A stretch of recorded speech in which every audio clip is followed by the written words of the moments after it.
This video is sponsored by Manscaped. This package 4.0 comes with the shed travel bag used to bring all your Manscaped belongings wherever you go, if that's on holiday or just going somewhere else. The performance package also comes with ball deodorant and ball toner, which you use to keep your balls looking nice, clean and smelling nice. It also comes with the Lawnmower 4.0, which is the revolutionary lawnmower shaver used to shave ball hair and any hair around your body. It comes with a light and is also waterproof and also has skin safe technology, not to make sure you don't nick or hurt yourself around any sensitive areas. It comes with Manscaped boxers. Join the 2 million men worldwide by choosing Manscaped. Use the code Ryan LFC at manscaped.com and let's get that bush clean. Welcome back to the channel, guys. Your boy Ryan LFC back again, guys. Another top shelf video for you guys today. Don't forget to check out our sponsor today, Manscaped. Use the coupon code Ryan LFC to get 20% off. And remember, Manscaped is not just for men's, it's just for women's and men's. So the link will be down in the description, so check it out. And don't forget to hit that like button. Share it out down in the comment section. Massive game for both teams this Sunday in Kingston, Jamaica. Jamaica versus Canada. This is the game Toronto guy looking forward for. Me has been looking forward for this game. Can the Jamaican made an upset? But before we talk about the game, let's go over to my brother from another mother. How are you doing, man? Welcome. How are you doing? Hey, Ryan. We are doing fantastic here today. We are so excited for this upcoming game. Just the hype building, and I mean, just the amount of excitement between the two of us right now for this upcoming game. Like, this is the one we've been waiting for. The Ryan LFC's Jamaica versus Toronto Sports Guys Canada. It all comes down to this one for us. It's a huge match, super excited, and I can't wait to get into it. Yes, guys, it's a big game. I am from Jamaica, born in Jamaica, grew up in Jamaica, but I still have the respect for Canada because I live in Canada, Toronto. So both team is my team. Both team, fantastic player. Canada have a system, have a style of play, doing excellent, sitting third. Jamaica, bottom of the table. So let's jump right into the match preview. So what are the stats between Canada and Jamaica? Can us take a look at the stats, because the stats is very important before the game. Stats don't play on the pitch. You have to go out there and put in some good performance. But history is very important. So let's take a look at the stats. Both teams come into this game. How much time each team play against each other. Let us see who come out on top head to head. Let us see. Let's check it out. So, all-time Canada and Jamaica have played 21 times. And the record for Canada is a 9 wins, 6 draws, and 6 loss record with 24 goals for Canada, 17 goals for Jamaica. So slight edge to Canada in the all-time matchup. But as you could see from this table here, is Jamaica had never won until 1997. And since then, it's been more wins for Jamaica than results for Canada. However, that, of course, is during the time between the early 2000s and about 2016, which was a bit of a dark period for Canadian soccer before the rise of the current generation of Alphonso Davies and Jonathan David and Kyle Larin and just everyone we have now. The last time these two teams played, well, there was 2 matches in 2017. There was the famous quarterfinal matchup in the 2017 Gold Cup, where Jamaica beat Canada 2-1 in a very intense, very tight, very hard-fought game. But just a few months after that, in the September window, in a friendly, Canada beat Jamaica 2-0. And since that friendly in 2017, these two teams have not played against each other yet. So 4 years removed from the last meeting between these two teams. And in 4 years in football, everything can change, especially on national teams. And like just even looking at Canada, Jonathan David didn't play for this team then. Stephen Eustachio didn't play for this team then. Richie Laryea wasn't even on the map for this team then. So, well, the past history shows a lot. The fact that these two teams haven't played in such a long time means that it's two teams really going in with no true history against each other in their current iterations. Massive, massive, massive game, man. The stats, as you said, 2000 coming up, Jamaica get the better of the Canadian national team. But things change. Canada up on the rise. They're looking good. Very good start. Sitting third. Go to Mexico. The last game they play in match week 4.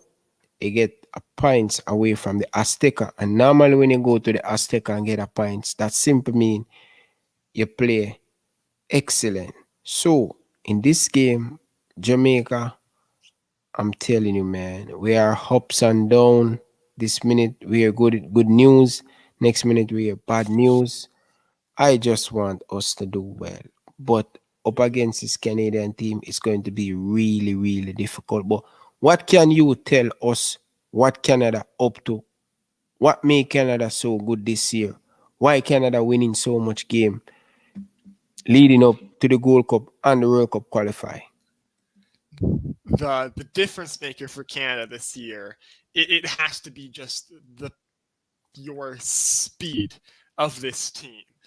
Alphonso Davies, Tajon Buchanan, Richie Laryea are all incredibly skilled, incredibly talented wing-back players who are just lightning quick. This is now a Canada team that on the counter-attack can be deadly. And we saw it at the Azteca against Mexico, where Mexico, very unlike Mexico, were just sitting back and defending and not really overextending ever.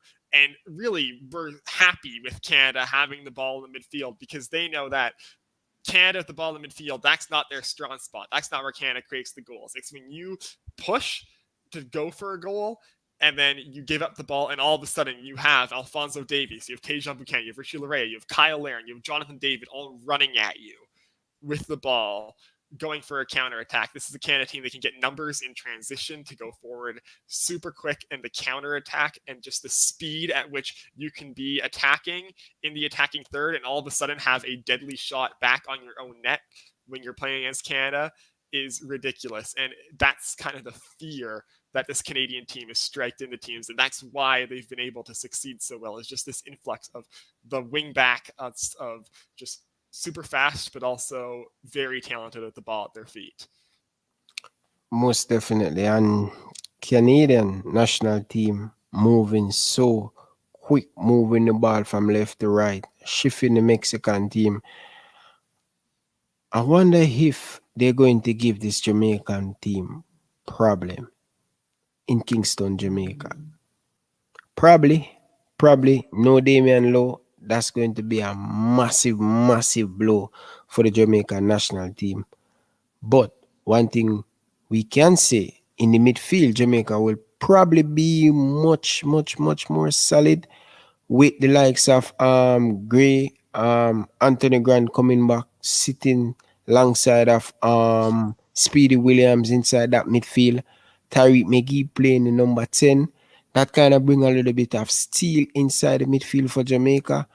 But in defense, will it be Jamal Tope play at centre back, or it's going to be Javon Brown with Maps Mariapa? It's going to be very difficult for Jamaica to stop this Canadian team. And I hope just for the best, only just for the best for the Jamaican national team. I'm just praying to God Jamaica can get something from this game. I have to just pray. But where do you think the matchup, the matchup you're looking forward to see in this game, and where you think the game going to win? Yeah, so the one thing that Canada, I think, has troubling them going into this match is the fact that against Mexico, Stephen Vittoria, Tajon Buchanan, and Richie Larea all picked up yellow cards. And that right there, those yellow cards were all their second yellow cards. They're all gone. So suspended for this game, and now what I just said was Canada's strength, and the fact that we have Tajon Buchanan and Richie Larea pushing on the wings is removed from the Canada squad for this game. And that right there is big for Jamaica, and it means that in the wide areas of the field now, where knowing that the guys that Canada has going to put wide, I can see Alphonso Davies being dropped back to left back or Fisher Larea gone. But without Tajon Buchanan, you're going to be relying on Alistair Johnson on the right side of the field. He's good, but he's not as fast. And so it's the left side of the Jamaican attack versus the right side of Canada's defense. That right there is where, if Jamaica is going to get anything coming into this game, that's where it's going to happen. It has to be, can they take advantage of the fact that Canada is going to be a little bit slower on the right side, and so maybe the Canada attack isn't going to be run through the right side as much, and can they take advantage of the fact that Canada's best center back in Stephen Vittoria isn't there? That means for Shamar Nicholson going forward, they have he now has basically a much easier job ahead of him going up against Daniil Henry instead of Stephen Vittoria as the main center back for Canada. And that's going to be an interesting matchup as well. But overall, what it comes down to is, can the Jamaicans take advantage of the fact that a big part of Canada's strength in Larea and Buchanan aren't there? Can they exploit the fact that the Canadian right side is going to be slower? And how well are they going to be able to defend the attack coming straight down the left side most of the time? Because Alphonso Davies is going to have to run most things this game. Well, we will see. We will see come Sunday. We will see if the Jamaican team can match up with this Canadian team and exploit the Canadian weakness in the defense. I think that's the weakest position in the Canadian team, in my opinion. I think they are very solid in the midfield. Up front, they are very devastated, and you cannot give them chance to score. Cannot give them a lot of chance. They will punish you. They have clinical striker. So for me, I want Jamaica to approach this game very carefully. Know what you want out of this game. We cannot lose this game. How many times we come and say we cannot lose? We need to start to pick up results. 30 more points to play for. We're still in it. Is Theodore Whitmore will be the manager? I don't know. But for me, we will see. But this going to be a classic game in Kingston, Jamaica. I'm really disappointed fans will not be in the stadium. That's going to be a next advantage going to take away from the Jamaican national team. To play that game without fans, Canada will definitely comfortable like the Panamanian were comfortable at the national stadium. So, for me, let us see what's going to happen. So, what are your starting lineup prediction for the Canadian national team? Since as they're missing a few key players, what's the starting lineup you have?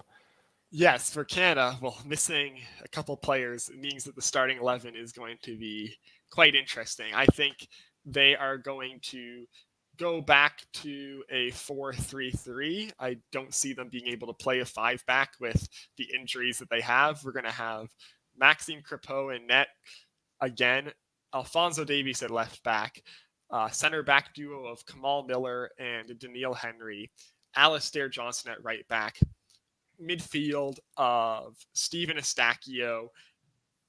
I hope Atiba Hutchinson is healthy. There is talks that he might be in against Mexico. He might be back in for this game. I think Atiba Hutchinson is a strong possibility. I'm going to say he's in the starting 11. Jonathan Azorio as well. Actually, no, scratch that. Junior Hoylett as well in the midfield. Very good play, highlight. Very good. Yes, I forgot that he wasn't able to go to Mexico because of the UK COVID travel rules. So I forgot he was in the roster this window. And then up front, I'm going to have a front three of Jonathan David. We're going to have Oof, actually, maybe you put Hoylett in the front three. Scratch that. Azorio back in the midfield, Hoylett up front. And then Jacob Schaffelberg, the Toronto FC man, I think, is going to get a look. I think the fact that Buchanan and Larea are out means that Canada now is in need of a fast, wide player. And Jacob Schaffelberg fits that bill perfectly. He has been absolutely fantastic for Toronto FC in the past 2 weeks, has been Toronto FC's best player for the past 3 weeks. This past month has just been, he's figured it out and he's taken a huge step forward in his development. And I think we should see him with the national team. So that's my last pick in the starting 11. Okay, so this is my starting lineup. I think this one will be all over the place. Yes, hopefully. But listen, I'm going with no Damian Lowe inside the defense, carried out. So Andre Blake in goal, Mariappa partner with Javon Brown. And the reason why I'm going to play Alva Spool at right back, because we don't have any more right back. But if we'd have a right back, I would not have Alva Spool in the starting lineup. But I'm going with Javon Brown, partner with Mariappa. Javon Brown has been playing week in, week out for Vancouver, and he can play at centre back. Left back, Kemar Taxi Lawrence. In the midfield, Javon Watts out. I'm bringing in Anthony Grant, partner with Speedy. Tariq Magee up top. Shamal Nichols leading the line. I'm going with Jamal Lowe. I think he have an okay game against United States. And on the next side, I'm going with Kemar Roof. So that's my starting lineup. Bobby Reed, Jap, and also Watson, Jap, and Damian Lowe out. So change I make for the last game against United States. So Reggae Boyz fans, leave your thought down in the comment section. Don't forget to check out our sponsor. Make sure you smash the like button. Share your thought. So over to you, man. Let the people know where they can find you and stuff. Sports Toronto guy. Yeah, follow me at YouTube on youtube.com/c/Toronto Sports Guy, and on Twitter at twitter.com/Stavros_Greer. I'll put the links down below in the comments and Ryan uploads this video. And thank you once again for having me on. Always fun to talk Canadian national team. Always especially fun to talk when Jamaica's involved. That just the energy that we both have when we talk about these two teams, and you just combine those for these, and it's just so much fun. Yes, man. I want to tell you, man, thank you very much for coming. Really appreciate it. I hope you enjoyed it. Stay tuned. Thank you, Reggae Boyz fans. Until next time.